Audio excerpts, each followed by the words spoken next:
Me alegro mucho de que una persona encuentre un trabajo. Ahora el problema es cuando uno analiza cómo ha bajado el paro, ¿no? Y nos encontramos con que el 85% de los contratos es de menos de un mes, que la duración media de esos contratos es de 10 días y que el salario medio por contrato es de 230 euros. Entonces ya empieza uno a estar menos contento, ¿no?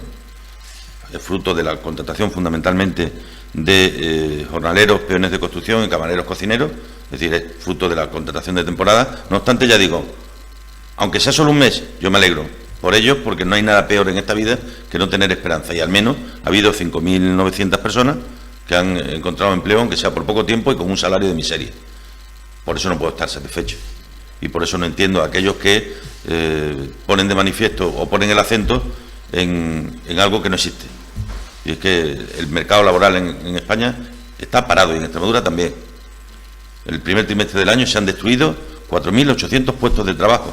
Lo decía el otro día y lo repito hoy.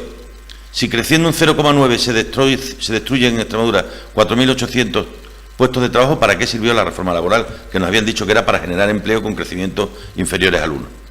¿Para qué hemos provocado tanto daño? ¿Para qué se ha hecho tanto daño a los derechos de los trabajadores si luego resulta que creciendo ya un 0,9 en un trimestre se ha destruido 4.800 puestos de trabajo?